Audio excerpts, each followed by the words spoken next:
Well, good morning. This is Peak of the Week. Every Wednesday, I used to post videos that I had done in advance, but from now on, I am doing a Peak of the Week live video with you. And today I want to talk about love. I want to talk about the fact that Cam and I have been struggling lately. I don't know if you can relate. Maybe you're not married. We've been married 30 years. I'm not talking like we could get divorced. I'm not talking about that. We have no back door in our marriage. But I am talking about sensitivity. I'm talking about struggling and feeling a little touchy. And maybe you're not married, but maybe you have that with a teen in the house, or maybe you've got that with your sibling, with one of your siblings right now, or maybe as you're trying to navigate COVID, as you're trying to navigate and love an aging parent, and so you struggle with these things, and there are times when I think, oh my gosh. Like, do I even love this person? I don't know if you can relate to that. You know you do here. You once upon a time struck a vow, 30 years ago. And so we go back and say, gosh, this is really getting kind of ugly. I have been doing one big thing about that, and I have been going back to 1 Corinthians chapter 13. I'm going to share this with you for this peak of the week, right? P-E-A-K. It's this tip of the week. It's the apex of the week. And I want to remind you this morning that you can be a silver-tongued orator. You can be an incredible preacher. You can be a communicator extraordinaire. You can be bright beyond measure. You can have degrees like crazy. You can be the most beautiful person to look at. But if you don't have love, if you lack love, God says, I don't want to hear it. If you, listen to this. He talks about, you can go ahead and prophesy. You have all these gifts of the Spirit. Good for you. But it sounds like clanging cymbals to me if you have not love. This is kind of a big deal. So I have been, as Cam and I've been struggling, and as I've been thinking, boy, my tone can be a little these days, and boy, I feel like I'm coming on strong or whatever. And we're all going through things, right? Of course. But I want to remind you, and this is what I've been doing, going back to 1 Corinthians chapter 13, I want to remind you, what is love? What does it look like? Because it sounds kind of nebulous. What does it actually look like? Because it's not just a feeling that comes and goes. It's a verb. And it looks like this. Love, according to 1 Corinthians chapter 13, verse 4, it says love is patient.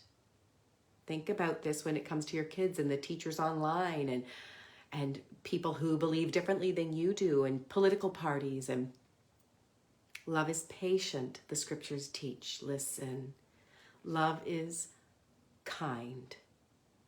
How are you doing with your kindness these days? Love is kind.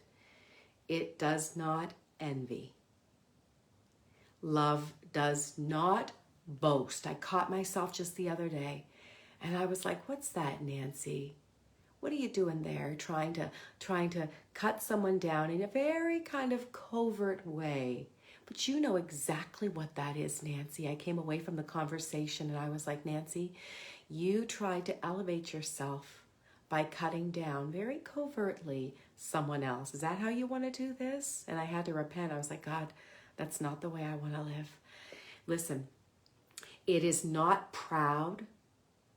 It does not dishonor others. It is not self-seeking. Love is not easily angered. How you doing these days in the love department, my friend?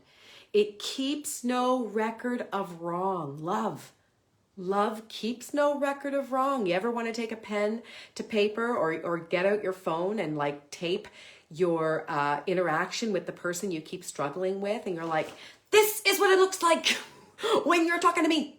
Or you want to just make a note of all the things that they're doing, and you're, whatever. And you're just like, okay, it says here. Sometimes that's helpful if you have to go into counseling, right? And you're like, here are some of the things that we're talking about. But by and large, if it's just to keep a record of wrong, it says love keeps no record of wrong. Love does not delight in evil, but rejoices with the truth. Now, I know right away some of you are thinking, yeah, exactly, the truth. But remember, under the canopy of love, because you can be right and wrong at the same time. You can speak truth, right? The car is out of gas. There's truth. Or the car's out of gas. Okay, both are true.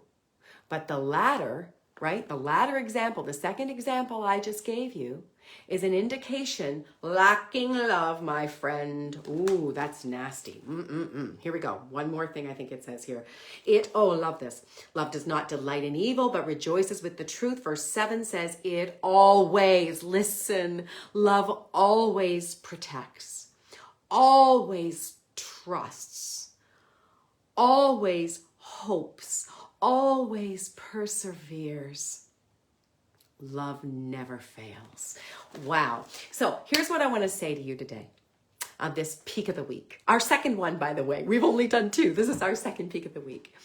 At this apex of the week on this Wednesday, I want you to take a look at 1 Corinthians chapter 13 at those verses again. And you know, the thing about God is he doesn't draw our attention to our deficiencies and our issues so that he can beat us up about it. Yeah, you're not loving. Yeah, you just speak truth, but it's in a really awful way. That's not God. God is in fact love. God just doesn't just speak about love, give love. God in fact is love. So here's what we're going to do today, you and I. Every time we feel like, oy, you can do what I've been doing and just meditate on that. Love is patient, Nancy. Love is kind, Nancy. Hey, Julie. It does not envy, Nancy. It does not boast, Nancy. You can do that. And here's what I'm doing. I am saying, God, I need you. I need you. I am depending on you, God who is love. I am depending on you to be my patience today. I am depending on you to be kindness in me. I am utterly falling on you to love. I hope that helps. That's how I want to live my life. And yeah, it's not always going the way I wished it would go. But then we turn around again and say, God, I was not loving. I need you again. God bless you today in this peak of the week. Go forward in love.